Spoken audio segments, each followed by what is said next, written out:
नमस्कार, आप देख रहे हैं सबलाइम न्यूज़। इन दिनों जो इलेक्शन के जो दो जोड़ तोड़ चल रहा है लोकसभा चुनाव में, आप देख रहे हैं कि 3 फेज़ गुजर गया है और फिर भी कहीं पर ईडी और जितने एक्शंस हैं हो सकते हैं वो सारे मतलब आजमाए जा रहे हैं। कभी प्रधानमंत्री नरेंद्र मोदी जी की तरफ से, कभी बीजेपी के कार्यकर्ताओं की तरफ से, कभी मिनिस्टर्स की तरफ से।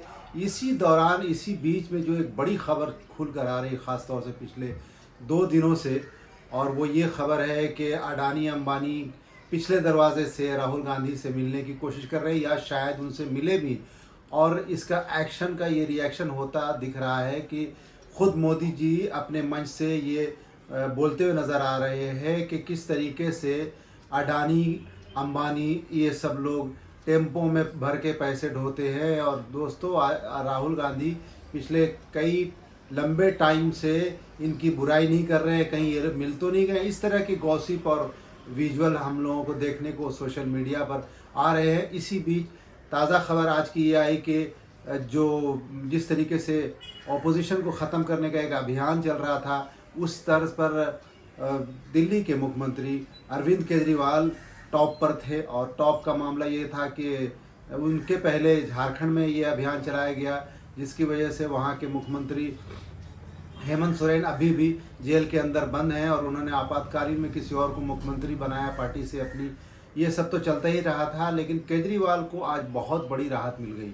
जी हाँ, आप सही सुन रहे हैं। ये खबर आते ही सोशल मीडिया पर आग की तरफ फैल चुकी है, वायरल हो चुकी है कि अरविंद केजरीवाल को चुनाव के दरमियान सब कोई, जितने भी एक्सपर्ट पॉलिटिकल थे, उनका कहना था कि उनको ज़मानत नहीं मिलेगी।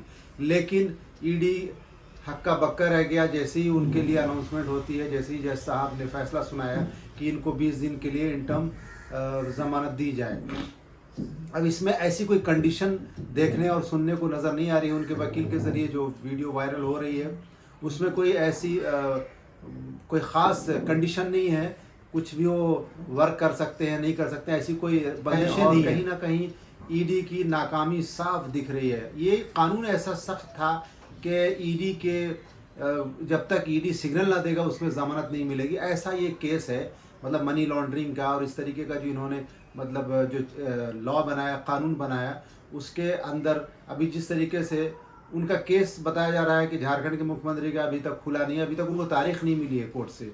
तो इस वजह से इलेक्शन के दरमियान बहुत जोड़ तोड़ की राजनीति चल रही है। लेकिन अरविंद केजरीवाल का बाहर आना दिल्ली की जनता के लिए बहुत बड़ी, मतलब वहाँ पर कह सकते हैं आपके खुशी का माहौल, जश्न का माहौल बन गया है। हालांकि अभी तक ये खबर नहीं है कि वो जेल से किस वक्त तक निकलेंगे, लेकिन उनके वकील की अगर माने तो कभी भी वो जेल के बाहर, दिल्ली में ही तिहाड़ जेल है, वहाँ पर वो बंद है, तो वहाँ से वो किसी वक्त भी बाहर निकल सकते हैं। वो कोर्ट का एक आदेश होता है, उसको वकील लेके जाता है जेल पर, वहाँ देता है और वहाँ से उनको ज़मानत मिलती है। पिछले दिनों भी जब उनके नेता एक बाहर आए तो रात हो गई उनको बाहर आते थे, तो हो सकता है देर रात तक मुख्यमंत्री अरविंद केजरीवाल बाहर आए। लेकिन ये बहुत बड़ा, मतलब इंडिया गठबंधन की बहुत बड़ी कामयाबी है ये।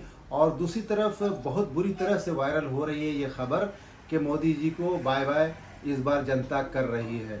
और इंडिया गठबंधन जो सरकार है, मतलब जो पार्टी है, वो जीत कर आ रही है काफ़ी भारी मतों से। हालांकि ये खुलासा कहीं पर किसी की ज़बानी नहीं है कि इंडिया गठबंधन जीतेगी तो प्राइम मिनिस्टर किसको बनाया जाएगा। इसके ऊपर इन लोगों ने आपस में ओपन डोर रखा है। हो सकता है राहुल गांधी बने, हो सकता है खड़गे साहब बने, लेकिन ये तो अब निश्चित हो गया है।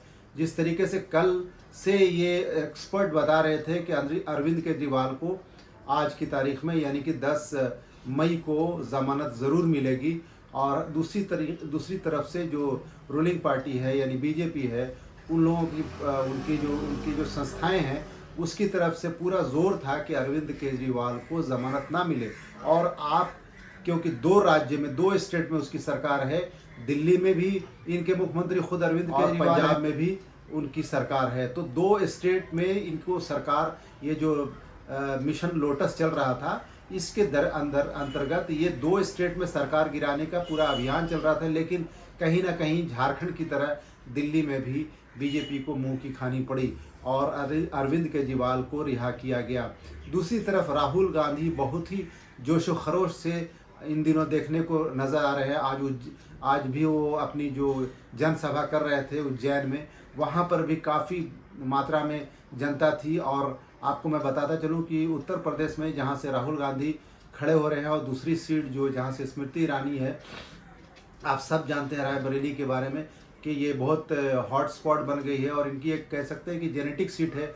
वहाँ से राहुल गांधी के फादर, मदर, दादा, ये सब लोग वहाँ से पार्लियामेंट हाउस में एमपी का चुनाव जीत कर आए थे। तो कहीं ना कहीं उनके लिए बहुत ही इम्पोर्टेंट और बहुत ही इमोशनल सीट है और वो दोनों सीट जीतते हुए कांग्रेस दिख रही है। ये एक्सपर्ट का भी और जो पब्लिक ओपिनियन आया उसमें भी कांग्रेस इस बार बहुत अच्छा परफॉर्मेंस करने जा रही है, क्योंकि 10 साल में जो बीजेपी का परफॉर्मेंस रहा उसके मद्देनज़र उस सारे एक्शन का अभी रिएक्शन वोट के ज़रिए देखने को मिल रहा है। तो अगर आपने सबलाइम न्यूज़ को सब्सक्राइब नहीं किया है तो ज़रूर सब्सक्राइब कीजिए और इसी तरह से हमें सपोर्ट कीजिए ताकि हम अच्छी अच्छी खबरें आप तक पहुँचाएँ। जय हिंद, जय भारत।